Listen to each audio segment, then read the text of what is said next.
दादाजों थांदोलाय बाइकजोंहाय। फंबा नङाथाय? नङा जाबाय। बाबासो जालायहैदोंमोन नामा? ए नङालाय गोदाव सोरावनो। दा थिगैनो दंखायोना?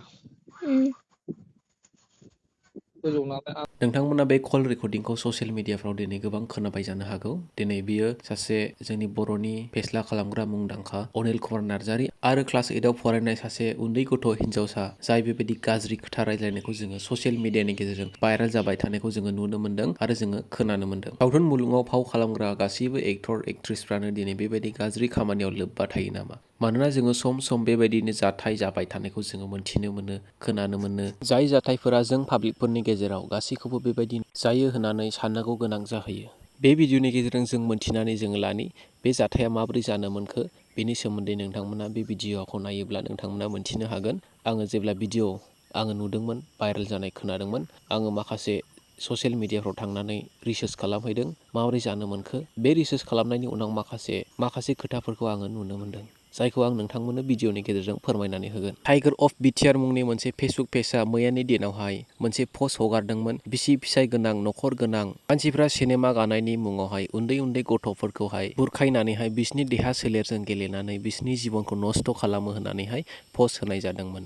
आरो बे पस्टजों लोगोसे अनिल कुमार नार्जारीनि फट'बो होफानाय जादोंमोन आरो स्वरनि दैदेन बिथांमोनखौबो होफानाय जादोंमोन। बेल' बुंनानै बिथाङा पस्ट हगारनाय जादोंमोन। नाथाय बेयाव मा जादों मा जायाखै बेनि सोमोन्दै जेबो लिरनाय गैयामोन। बे समावहाय बे कल रायलायनाय रेकर्डिंआबो भाइरेल जानायखौ आङो खोनानो मोनाखैमोन। नाथाय बेनि उनावहाय अनिल कुमार नार्जारीया गावनि फेसबुक पेजआव ओरैबायदि पस्ट होदों, मानहानिनि धारायाव 107आवहाय केस होनो मोनब्लानो जाबाय रायजोफोर होननानै बेबायदि पस्ट होनायखौ जोङो नुनो मोन्दों। बिथाङा समखौ नेथ'नि र' होननानै बेबायदि बुंलायदों। माने बिथांनि बुंनाय बायदिब्ला टाइगार अफ बिटिआर जि फेसबुक पेजआवहाय मोनसे पस्ट होदोंमोन गावसिनि फट'खौ लानानै बे बाथ्राया नंखाय, माने गावखौ अपमान खालामनाय जादों होननानै बुंदों। आरोबाव बेनि 1 घन्टासोनि उनावहाय अनिल कुमार नार्जारीया मोनसे पस्ट लिरनानै होबावदों। पस्टनि गेजेरजों बिथाङा बुंदों, टाइगार अफ बिटिआर बे चेनेलनि बिगोमाजों बिथाङा रायलायनो सानदों होननानै जोंनि गेजेराव फोरमायदों। बे पेजनि सायाव बिथाङा केस होनाय जासिगोन होननानै बिथाङा बुंदों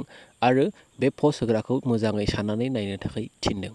माने बिथाङा बे पस्ट होग्राखौ धमकि होदों। बेनि उनावनो बेबायदि बिथांनि बै हिन्जावसाजों गाज्रि बाथ्रा रायज्लायनाय कल रेकर्डआ ससियेल मिडियायाव गोबां भाइरेल जानायखौ जोङो नुनो मोन्दों आरो जोङो खोनानो मोन्दों।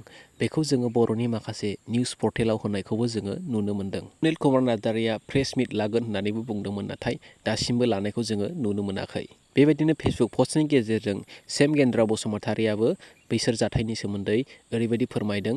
हिन्जावसानि बुंनाय बायदिब्ला गसाइगाव थानानि स्टेटमेन्ट होनायाव 4 सुबुंनि मुङा बेरखांदों। गिबियाव स्वर्ण, बिनिनो उनाव दिलीप, अनिल आरो दैदेन। बे 4 मानसियानो बै उन्दै हिन्जावसानि सायाव गाज्रि खामानि मावदोंमोन। बिथांनि बुंनाय बायदिब्ला स्वर्नआनो गिबिसिन बेबायदि गाज्रि खामानिखौ मावग्रोदोंमोन होननानै बुंनाय जादों। 2023 मायथाइनि डिसेम्बर दानावनो बे स्वर्नआ गाज्रि खामानिखौ मावदोंमोन होननानै बुंनाय जादों। दायो पुलिसनि आखायाव दिलीपआ दं होननानै बुंदों आरो बैसोर 3 गैया होननानै बुंदों। हिन्जावसानि फोरमायनाय बायदिब्ला बैसोरो सिनेमा बानायनायनि मुङावहाय एक्ट्रेस खालामगोन होननानै बुरखायनानै बेबायदि गाज्रि खामानि मावदोंमोन होननानै बुंदों। दायो हिन्जावसाखौ क'क्राझार हस्पिटालाव टेस्ट खालामनो लांदों होननानै जोङो मोनथिनो मोन्दों। बे बाथ्राया बेसेबां सैथो बेखौथ' जोङो बुंनो हाला, उनावसो जोङो मोनथिसिगोन। बेबायदिनो गोबां ससियेल मिडियायाव गोबां बाथ्राफोर गोसारनायनि उनाव अनिल कुमार नार्जारीया गावनि फेसबुक पेजाव गोलाव बाथ्रा लिरनानै हगारनायखौ जोङो नुनो मोन्दों। नोंथांमोना स्क्रिनाव नायनो हागोन बिथाङा मा बुंदों। बिथाङा बे बाथ्रानि गेजेरजों बेखौनो बुंनो नागिरदों दि बै उन्दै गथ'आ गावनियाव कल खालामनानैहाय एक्ट्रेस जानो एबा सिनेमा गानो होननानैहाय बुंहरबाय थादों। बे समावनो अनिल कुमार नार्जारीया बेसेबां बैसोनि बे हिन्जावसानियाव सोंनाय जादोंमोन। बे समाव हिन्जावसाया बुंदोंमोन क्लास 8आव फरायो एबा 13 बोसोर बैसोनि।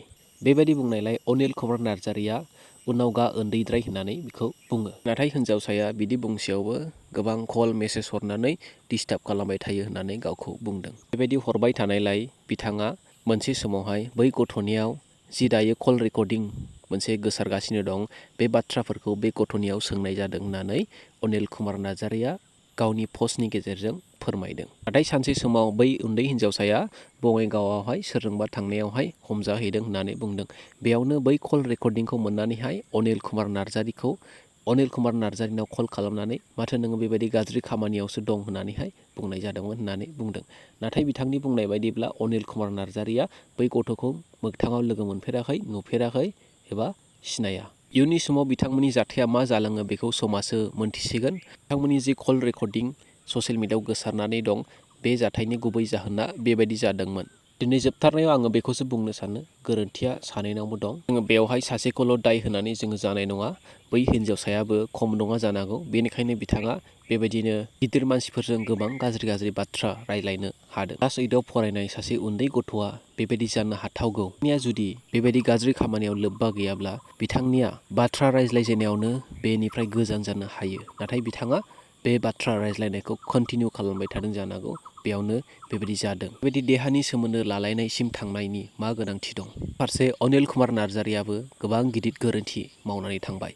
बिथाङा मोनथिसेयावबो उन्दै गथ' होननानै बिथांनि बार कल हरनायाव बिथाङा ब्लक खालामनानै दोननो हायोमोन। नाथाय बिनि सोलायै बिथाङाबो गोदै रायज्लायनायखौ जोङो नुनो मोन्दों। बिथांनि जि कल रेकर्डआव जि भाइरेल जादों, बेयाव रायज्लायनाय बायदिब्लाथ' बिथाङाबो बिजों रायज्लायबायनो थाखायोमोन। सासे उन्दै गथ'जों बिनि प्राइभेट देहानि सोमोन्दै बाथ्रा रायज्लायनाया बेसेबां लाजिथावथाव। दिनै बुंनायसो जायो, सावथुन मुलुगनि मानसिफ्रानो बेबायदि होननानै दिनै बेफोरबायदि आखुखौ नुनानैनो जोंनि रायजो राजाफ्रा बुंनो नागिरो। बेखौ जोङो कल रेकर्ड भाइरेल जानायखायसो जोङो मोनथिबावबाय।